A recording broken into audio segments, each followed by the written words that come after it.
They laughed at first, dismissed them, underestimated them, treated them like just another passing trend. But while the world was busy doubting, BTS was quietly rewriting the rules of global influence, turning silence into dominance, and skepticism into regret. The same figures who once questioned them now stand in the shadow of what they failed to see coming. So how did they get it so wrong? And why did it become such a massive mistake? So, let's begin from the bottom. Number 5. Simon Cowell, music industry gatekeeper. Simon Cowell says, they won't last globally. Language is still a barrier, while a young executive responds, but their fan base is growing fast online. And Simon Cowell interrupts, online hype doesn't equal real global impact. That was the belief, the system, the wall built by decades of Western industry dominance. But that was just the beginning. As BTS began selling out arenas, another producer says, their numbers are insane. We might be underestimating them. While Simon Cowell replies, it's temporary. Trends fade. Yet the pressure kept rising as records started breaking one by one. Then came the shift. An industry analyst says, they're not following the system. They're building their own.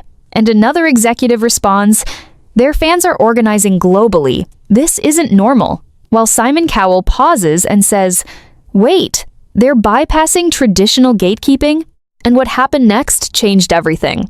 BTS didn't just enter the global market, they redefined it. A label executive says they just topped charts without Western radio support. Another replies, this breaks the entire industry model. And Simon Cowell finally admits we didn't see this coming. The payoff hit hard. Because this wasn't just success, it was a complete shift of power. The same system that once rejected them now studies them, and Simon Cowell says quietly, they didn't need us, they built something bigger, while the industry responds in silence, realizing the mistake was never BTS, it was underestimating them. Number 4. Ellen DeGeneres, TV industry power figure. Ellen DeGeneres says, so you guys are like a big deal in Korea, right? While RM responds, we're trying to connect globally, and a producer quietly says, keep it light. The audience doesn't fully know them yet. That moment felt small, almost dismissive, like BTS was just another foreign act stepping into a Western spotlight that wasn't built for them. But that was just the beginning. As clips from the show went viral, a fan says, they're not just big, they're everywhere. While a media analyst responds, engagement is exploding beyond expectations, and Ellen says backstage, wait, why is this getting so much traction? As pressure starts building from numbers no one predicted. And what happened next was even worse. Because BTS didn't just appear, they dominated. A TV executive says, their episodes are outperforming regular segments. Another responds, they're bringing a completely new audience to daytime TV. And Ellen says, we thought we were introducing them, but they're transforming our platform. Then came the realization. An industry insider says, this isn't a guest appearance. This is cultural impact. While another replies, they're shifting how global artists connect with American audiences. And Ellen pauses before saying, we underestimated how powerful their voice really is. The payoff was undeniable. Because what once looked like a casual interview became a turning point in global media.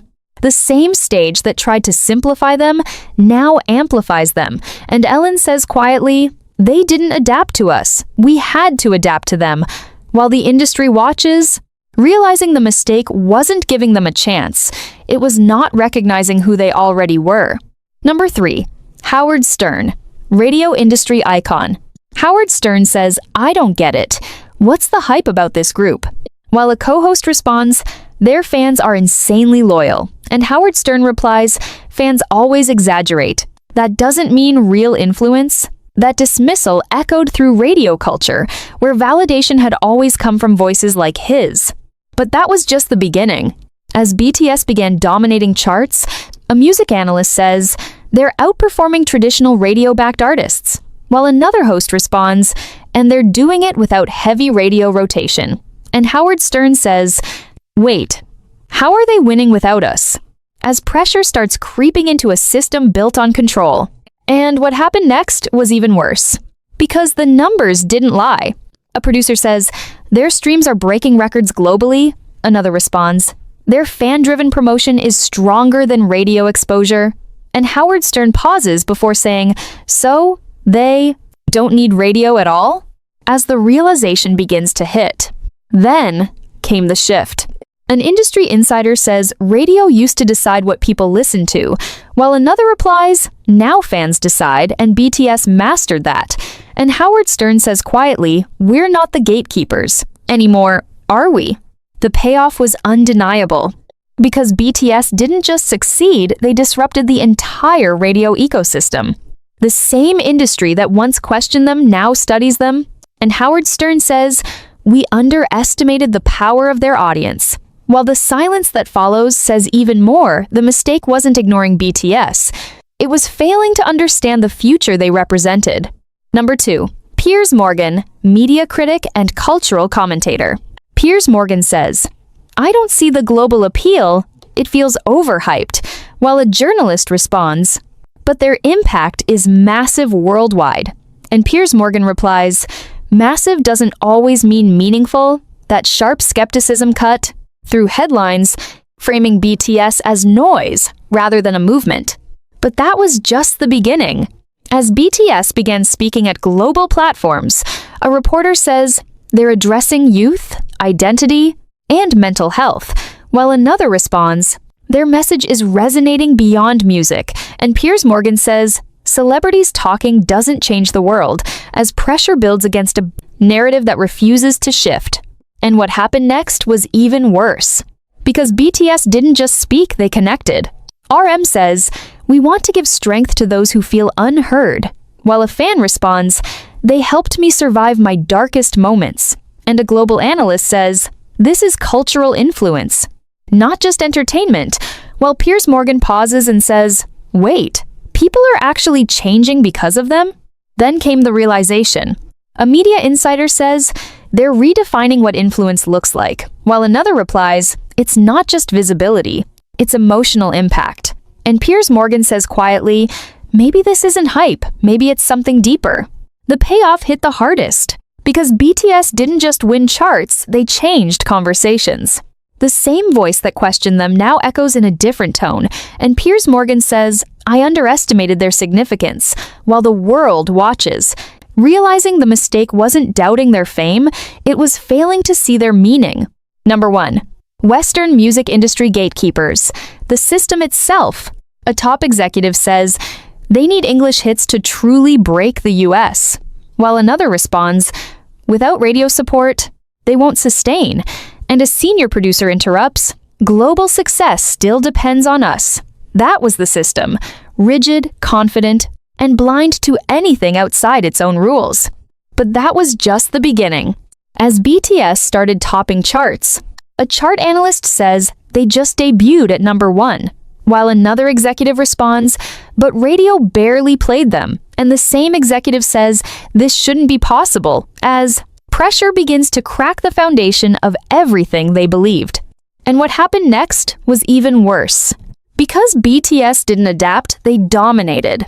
RM says, we stayed true to our language and story, while a fan replies, and the world listened anyway. And a global strategist says, they turned fandom into infrastructure, while another executive whispers, they're bypassing every system we built. Then came the collapse of certainty. An insider says, we used to control exposure, while another responds, now exposure is controlled by connection. And a veteran executive says quietly, we're not leading anymore, we're reacting, as decades of authority begin to slip. The climax hits deeper than numbers. Because behind the success was pressure no one saw. Jimin says, there were moments we felt invisible, while Jungkook responds, like, no matter how hard we tried, it wasn't enough. And RM says, but we kept going. Because stopping meant losing ourselves. This wasn't just industry rejection. It was internal doubt, exhaustion, and the weight of proving an entire system wrong. And then, the payoff. A global executive says, they changed the entry point of global music, while another responds, artists don't need permission anymore. And the same system that once said, they won't make. It now says, we have to understand them, as silence fills the room where certainty once lived. Because in the end, BTS didn't just break into the industry, they broke the industry's definition of success. And maybe the biggest mistake wasn't rejecting them, but failing to realize that the world had already chosen them.